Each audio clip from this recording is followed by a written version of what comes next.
So we spend 10 minutes a day before we warm up and even after a workout on soft tissue work. Some of the things we'll use here at ASAP, some inexpensive tools, a piece of PVC pipe. You can get different sizes of this, softballs, tennis ball, and then they have all types of foam rollers online, and this is a relatively inexpensive one. There's also some other tools you can use for soft tissue work, sticks. They even have vibrating rolls like this. But again, for an inexpensive tool, these would work just great. So the purpose of this soft tissue work is sort of a massage, a self-massage. We want to break up the connective tissue and help our muscles get back to their normal resting length, which will help with performance, help as we warm up, and also reduce our chance of having pulls and strains. So areas we want to focus on are the calves. Again, I like the stick for the calf or the softball, but if you have really tender tissue, a tennis ball may be what you need, or even a foam roller is a little softer.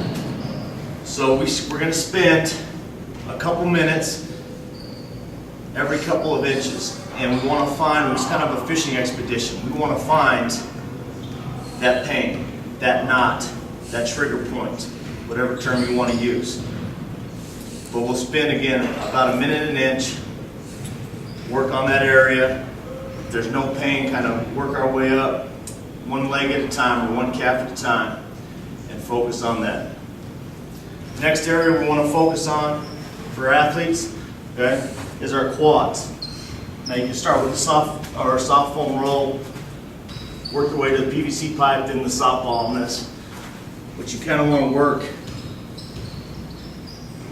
and again, find those areas that are really tender or knots, and just apply pressure there. That pressure will help break up that fascia or connective tissue. Spend a couple minutes on each trigger point, and then work your way up and get as high in your groin as possible. Now the soft foam roller doesn't work great for this, but the PVC pipe, or I prefer softball, will help get in those 5 layers of tissue. So you got a lot of dense tissue there. Softball gets a little deeper. So for your hip flexors, you want to go an inch to the left and right of the belly button, all the way up to your rib cage, and then below your hip bone. You're trying to relax. Sometimes when an athlete first does this, they tense up. You really got to try to relax and let that softball sink through that tissue, through that abdominal tissue, and get those psoas iliacus, those muscles, those hip flexors above the hip bone, and then the hip flexors below into the groin area. So for most athletes, this is going to be really tender. Most athletes have really tight hip flexors because of all the movement that's involved, and so this is a key area that not only do we do soft tissue work, but we're also going to stretch before we do our movement prep or active warm-up, dynamic warm-up.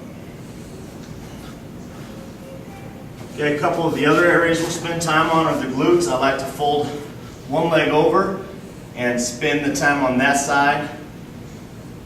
Again, soft tissue or soft foam roller works great. If you're not feeling anything, you can always go to a softball, and you will feel something with the softball.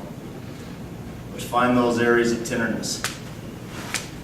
When athletes come to me and they complain of patellofemoral issues, tendonitis issues, soreness in the front of their knee, the first 3 places I'll always go with soft tissue work is VMO right here, glute medius. You take your thumb, put it on your hip bone, wrap your fingers around this area right here, and then deep adductors or the groin area. And we'll focus on those 3 areas. A lot of times you'll spend 5 to 10 minutes in those 3 areas, and you'll feel less tenderness or less pain in the front of your knee. So those are important, especially for athletes, jumping athletes, basketball players, volleyball players, athletes that spend a lot of time and are prone to getting tenderness in the front of the knee.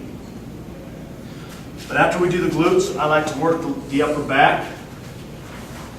We want to make sure we clear the shoulder blades out of the way, so we put our elbows together, go to the rib cage, and then up to the neck. We don't roll out the neck, and I don't spend any time rolling out the lower back either.